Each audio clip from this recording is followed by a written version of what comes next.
Guys, it's Miss Camille. I hope you guys are all doing well. We don't have a book that we're currently reading in class right now, so I wanted to start a new one with you guys. I wanted to read the Chronicles of Narnia, just the first one, The Lion, the Witch, and the Wardrobe. So if you guys have it at home, feel free to follow along. So since it's kind of a longer book, I'll probably do it in a couple different pieces so that you guys can have those as time goes on.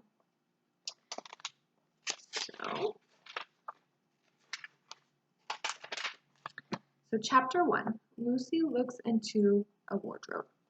Once there were 4 children whose names were Peter, Susan, Edmund, and Lucy. This story is about something that happened to them while they were sent away from London during the war because of air raids. They were sent to the house of an old professor who lived in the heart of the country, 10 miles from the nearest railway station and 2 miles from the nearest post office. He had no wife, and he lived in a very large house with a housekeeper called Miss Macready and 3 servants. Their names were Ivy, Margaret, and Betty, but they do not come into the story much. He himself was a very old man with a shaggy white hair, which grew over most of his face as well as on his head, and they liked him almost at once.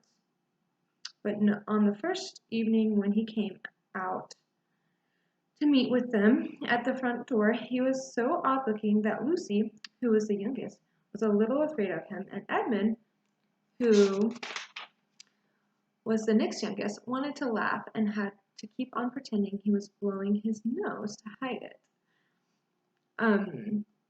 As soon as they had said goodnight to the professor, he'd gone upstairs on the first night. The boys came into the girls' room and they all talked it over. "We've fallen on our feet, and no mistake," said Peter. "This is going to be perfectly splendid. The old champ will let us do anything we like." "I think he's an older dear," said Susan. "Oh, come off it," said Edmund, who was tired and pretending not to be tired, which always made him bad-tempered. "Don't go on talking like that." "Like what?" said Susan. "And anyway, it's time you were in bed." "Trying to talk like mother," said Edmund. "And who are you to say when I go to bed? Go to bed yourself." "Hadn't we all better go to bed?" said Lucy. "There's sure to be a row if we hear her talking here." "No, there won't," said Peter. "I'll tell you, this is the sort of house where no one's going to mind what we do. Anyway, they won't hear us. It's about 10 minutes' walk from here down to the dining room, and any amount of stairs and passages in between." "What's that noise?" said Lucy suddenly. It was a far larger house than she had ever been in before, and the thought of all those long passages and rows of doors leading into empty rooms was beginning to make her feel a little creepy. "It's only a bird, silly," said Edmund. "It's an owl," said Peter. "This is going to be a wonderful place for birds. I shall go to bed now. I say let's go and explore tomorrow. You might find anything in a place like this. Did you think to see the mountains as we came along? And the woods? There might be eagles. There might be stages. There might be hawks." "Badgers?" said Lucy. "Foxes?" said Edmund. "Rabbits?" said Susan. But when the next morning came, there was a steady rain falling, so thick that when you looked out the window you could see neither the mountains nor the woods nor even the stream or in the garden. "Of course it would be raining," said Edmund.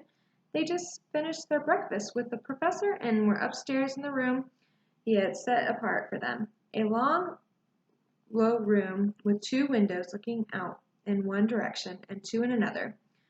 "Do stop grumbling, Ed," said Susan. 10 to 1, it's clear up in an hour or so, and in the meantime we're pretty well off. There's a wireless and lots of books."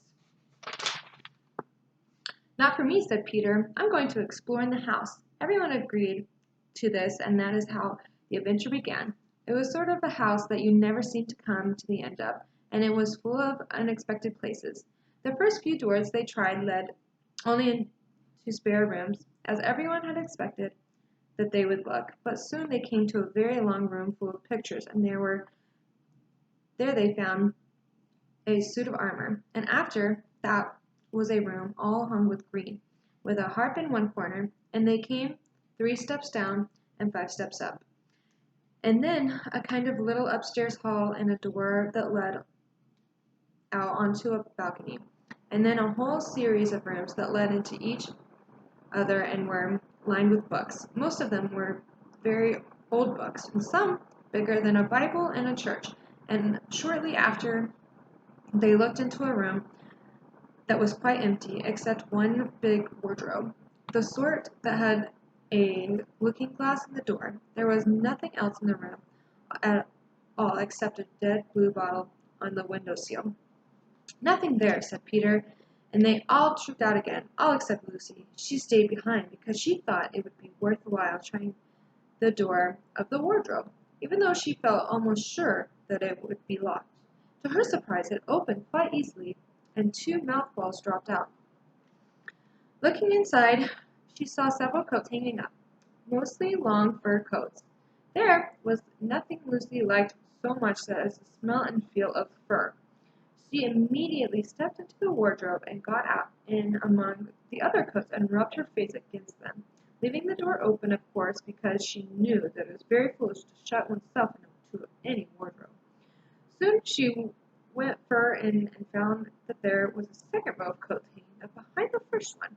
It was almost quite dark in there, and she kept her arms stretched out in front of her as to not bump her face into the back of the wardrobe. She took a step further, then 2 or 3 steps away, expecting to feel woodwork against the tip of her fingers, but she could not feel it. "This must be a simply enormous wardrobe," thought Lucy, going still further and pushing the soft folds of her coats aside to make room for her. Then she noticed that there was something crunching under her feet. "I wonder, is that more mothballs?" she thought, stooping down to feel it with her hands, but instead of feeling hard, smooth wood of the floor of the wardrobe, she felt something soft and powdery and extremely cold. "This is very queer," she said, and went on a step or 2 further. Next moment she found that what was rubbing against her face and hands was no longer soft fur, but something hard and rough, and even prickly. "Why, is that just like branches of trees?" exclaimed Lucy, and then she saw that there was a light ahead of her, not a few inches away where the back of the wardrobe ought to have been, but a long way off, something cold and soft falling on her. A moment later she found that she was standing in the middle of a wood at night time with snow under her feet and snowflakes falling through the air. Lucy felt a little frightened, but she felt very inquisitive and excited as well. She looked back over her shoulder, and there, between the dark tree trunks, she could still see the open doorway of the wardrobe, and even catch a glimpse of the empty room from which she had set out. She had of course left the door open, for she knew that it was a very silly thing to shut oneself into a wardrobe. It seemed to be still daylight there. "I can always get back if anything goes wrong," thought Lucy. She began to walk forward, crunch, crunch, over the snow, and thought the wood toward the other light. In about 10 minutes she reached it, and found it was a lamp post. As she stood looking at it, wondering why there was a lamp post in the middle of the woods, and wondering what to do next, she heard a pitter-patter of feet coming toward her. And soon after that a very strange person stepped out from among the trees into the light of the lamp post. He was only a little taller than Lucy herself, and he carried over his head an umbrella, white with snow. From the waist upward he looked like a man, but his legs were shaped like a goat's. The hair on them was glossy black, and instead of feet he had goat hoofs. He also had a little tail, but Lucy did not notice this at first because she was neatly caught up over the arm that held the umbrella so that as to keep it from trailing in the snow. He had a red woolen muffler around his neck, and his skin was rather reddish too. He had a strange but pleasant little face, with a short pointed beard and curly hair, and out of the hair there stuck 2 horns, one on each side of his forehead. One on his hands, and one, as I have said, held the umbrella. In the other arm he carried several brown paper parcels. What with the parasols and the snow, it looked just as if he had been doing his Christmas shopping. He was a fawn, and when he saw Lucy, he gave such a start of surprise that he dropped all his parasols. "Goodness gracious me!" exclaimed the fawn. And that is the end of chapter 1.